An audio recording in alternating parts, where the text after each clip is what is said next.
Hello everyone, সবাইকে নমস্কার। Welcome my another channel Purnima creatives ব্লগসে। অবশ্যই আপনাদের আমার মন থেকে ভালোবাসা রইল খুব, এবং আমাকে সাপোর্ট করবেন, পাশে থাকবেন। আজকে আমি আপনাদের সামনে নিয়ে আসবো আমার সব থেকে একটা পছন্দের রেসিপি। সেটা হচ্ছে কি পটল ভাপা। যেহেতু আমার হাতে পটল দেখছেন, অবশ্যই পটলের কিছু হবে। সেটি হচ্ছে পটল ভাপা। আগেই আমি বলে দিয়েছি পটল ভাপা, তাই আবার বললাম আমি আমার সব থেকে পছন্দের একটি খাবার। এই জন্য হচ্ছে গিয়ে আমি পটলগুলো খুব সুন্দর করে কেটে নিয়েছি এবং ডেকোরেশন অনুযায়ী, কারণ আমার এরকম পটল কাটতে খুবই ভালো লাগে, তাই আমি এরকম পটল কেটে নিয়েছি।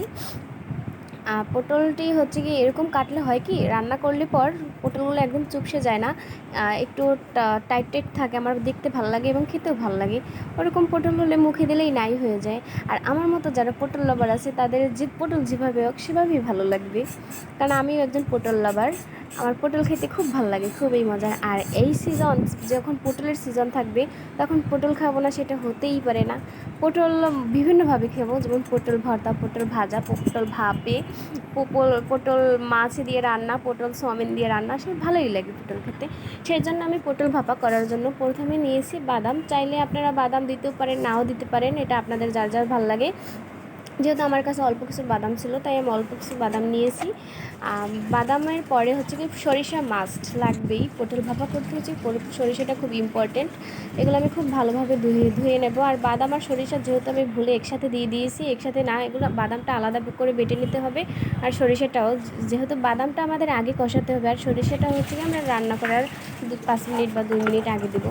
তো কি আর করার, যখন আমি শিলিপাটায় বাটতে নিচ্ছি তখন হচ্ছে কি আমার মনে হয়েছে যে না, বাদামটা আমি আগে একসাথে কেন মিশিয়ে ফেললাম। তবু হচ্ছে কি বাদামটা আমি আলাদা করে বেটে নিয়েছি। আর সাথে কিছু সরিষাও ছিল, কিন্তু ওতে কোনো সমস্যা নাই। আমি চেষ্টা করছি যতটুকু সরিষা না নেওয়ার, নিলেও কোনো প্রবলেম নাই, কারণ ওতে টেস্টের কোনো গাফলতি হবে না, তাতেও মজা লাগবে। আর সেই জন্য হচ্ছে কি আমি খুব ভালো করে বাদামটা বেটে নিয়েছিলাম। বেটে নেওয়ার পরে হচ্ছে কি আমি আলাদা করে উঠিয়ে রেখেছি, যেন সরিষা বাটার সময় যেন আবার মিশে না যায়। সেই জন্য হচ্ছে বাদাম বাটার পর সরিষা খুব খুব সুন্দর করে বেটে নিয়েছি, যেন একদম মিশে যায়। আর সেই জন্য বাটার পরে আমি যে যে মশলা নিয়েছি পটল ভাপার জন্য, দুটো তেজপাতা, লবঙ্গ, এলাচ আর দারচিনি, আর 1 কাপ দুধ। অবশ্যই দুধ লাগবেই, পটল ভাপা করতে হচ্ছে সরিষা দুধ খুবই ইম্পর্টেন্ট। আর দুধটা চাইলে হচ্ছে কি আপনারা হচ্ছে কি ইসের দুধও নিতে পারেন, পাউডার দুধ, ফুল ক্রিমের। আর ওগুলো প্রসেসিং করতে করতে আমার ভাত হয়ে গিয়েছে। আমার পটল ভাপা হয়ে যাওয়ার পরপরই যেন আমি খেতে পারি, কারণ পটল ভাপা বলে কথা। ভাত হওয়ার পরপরই হচ্ছে কি আমি পটলটা দিয়ে দিই। তেল গরম হওয়ার পরেই একটু তেলে সব মশলা দিয়ে আমি ভেজে নেবো পটলগুলো। আর আমি দিয়ে দিয়েছি ওইখানে শাহি জিরা 1 চামচের একটু কম, আর হচ্ছে কি গোটা মশলাগুলো, এলাচ, দারচিনি, লবঙ্গ, আর নিয়েছি কাঁচামরিচ ফালি দিয়ে মাঝখান থেকে। আপনারা চাইলে আস্তাও দিতে পারেন, যে যেভাবে ঝাল খান সেই অনুযায়ী। আমি যেহেতু ঝাল পছন্দ করি, আমি হচ্ছে কি একা খাবো, সেই জন্য আমি মাঝখানে ফালি দিয়ে নিয়েছি, যেন মরিচের ঝালটা যেন সব মানে মশলার সাথে একদম মিশে যায়, পটলের সাথে, ঝোলের সাথে। সেই জন্য হচ্ছে মাঝখান থেকে ফালি দিয়ে নিয়েছি। আর আমি এখানে নিয়েছি হালকা একটু হলুদ, যেহেতু পটল ভাবা, বেশি হলুদ দেওয়া যাবে না, তাহলে হচ্ছে কালার ডিসকালার হয়ে যাবে। সেই জন্য আমি হালকা একটু হলুদ নিয়েছি। আর হলুদটা দেওয়ার পরে আমি সুন্দর করে একটু নেড়ে চেড়ে নিয়েছি, কারণ হচ্ছে কি হলুদের গন্ধটা যেন না আসে, সেই জন্য। আর তারপর আমি দিয়ে দিয়েছি সেই বাদাম বাটা, যেটা আমি আলাদা করে রেখেছিলাম। সেটা দেওয়ার পরে হালকা একটু জল দিয়ে নেব, কারণ বাদামটা ভালোভাবে মেশানোর জন্য একটু জল দিয়ে নিতে হবে, তা না হলে ভালোভাবে মিশবে না, পটলের গায়ে গায়ে যেন লেগে যায়, সেজন্য। আর এই হালকা একটু লাগানোর জন্য হচ্ছে কি আমি একটু ঢেকে দেবো, প্রায় হচ্ছে কি 2 থেকে 3 মিনিটের মতো ঢেকে দেবো, যেন বাদামগুলো সুন্দর মতো একদম মিশে যায় পটলের গায়ে গায়ে। আর এইটা ঢাকার সাথে সাথে আমি একটু চা বিলাস করে নেব।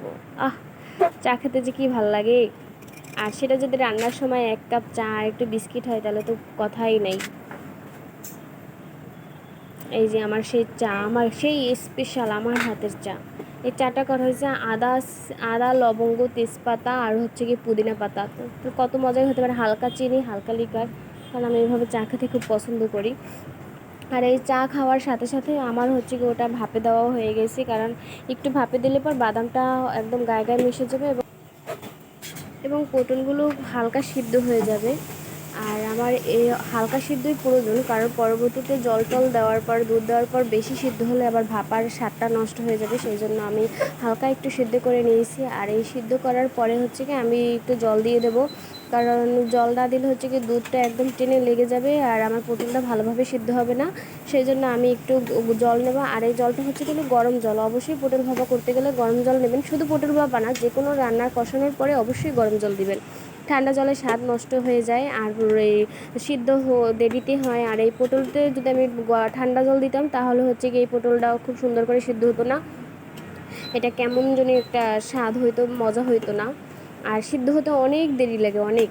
সেজন্য হচ্ছে কি আমি একটু গরম জল করে নেব। আর এই জলটা একটু মানে দুই ভাগের এক ভাগ একদম কমিয়ে ফেলবো, জলটা যেন একটু ঘন হয়ে যায়, মশলার সাথে যেন একটা সুন্দর একটা ঘন ঘন একটা ভাব আসে, সেই জন্য। আর এই দেখুন সেটা কিছুক্ষণ 1 মিনিট পরেই সেটা হাই হিটে দিয়েছি, কারণ লো হিটে দিলে পটলটা খুব দ্রুত সিদ্ধ হয়ে যাবে, সেই জন্য হাই হিটে দেওয়ার পরে জলটা টানিয়ে ফেলছি। টানার পরে হচ্ছে কি আমি সেই 1 কাপ দুধ যেটা পটল ভাপার জন্য রাখা হয়েছিল সেই 1 কাপ দুধ দিয়ে দিয়েছি। 1 কাপ দুধ দেওয়ার পর হচ্ছে কি আমি একদম লো হিটে চলে যাব। লো হিটে যাওয়ার কারণ হচ্ছে কি যদি আমি হাই হিটে যাই দুধটা একদম টেনে যাবে আর স্বাদটাও নষ্ট হয়ে যাবে। এত কষ্ট করে রান্নার স্বাদ যদি নষ্ট হয়ে যায়, সেই জন্যই হচ্ছে কি আমি লো হিট করে নিয়েছি। আর লো হিট পটল ভাপা রান্না করতে গেলে অবশ্যই লো হিটে রাখতে হয়। দুধ দেওয়ার পরে হাই হিট দিলে পর দুধটা ফুলে একদম পড়ে যায়। আর এই দুধ আর জলটা একটু কমে আসলে পরেই হচ্ছে কি আমি হালকা একটু চিনি দিয়ে দেবো, কারণ পটল ভাপা একটু চিনি দিলে পর স্বাদ বাড়ায়। আর চিনিটা চাইলেও আপনারা স্কিপ করতে পারেন, এটা যার যার ব্যক্তিগত ব্যাপার।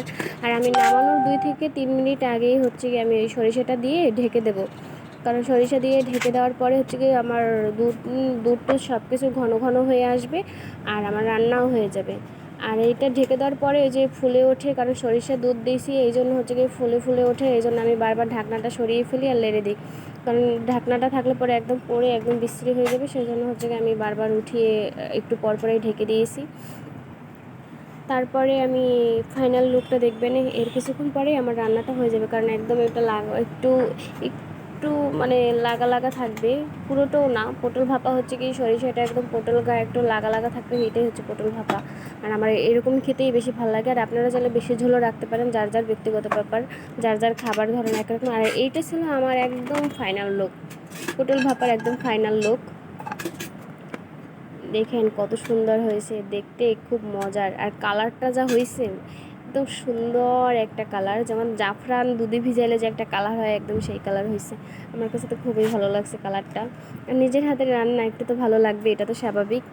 যতই হোক কষ্ট করে রান্না করছে, ভালো না হয়ে পারেই না। ব্যাচেলার লাইফে রান্না বান্না যে কত কষ্টের, যারা রান্না করে তারা জানে। আর আপনারা যারা কষ্ট করে এবং ধৈর্য সহকারে আমার ভিডিওটি দেখছেন, অবশ্যই আপনাদের প্রতি আমি কৃতজ্ঞ এবং অনেক ভালোবাসা রইল। আর যদি আমার এই রান্নাটা আপনাদের ভালো লাগে বাসায় ট্রাই করে দেখতে পারেন। আর ট্রাই করার জন্য যদি মনে না থাকে তাহলে শেয়ার দিয়ে রাখতে পারেন। ধন্যবাদ সবাইকে।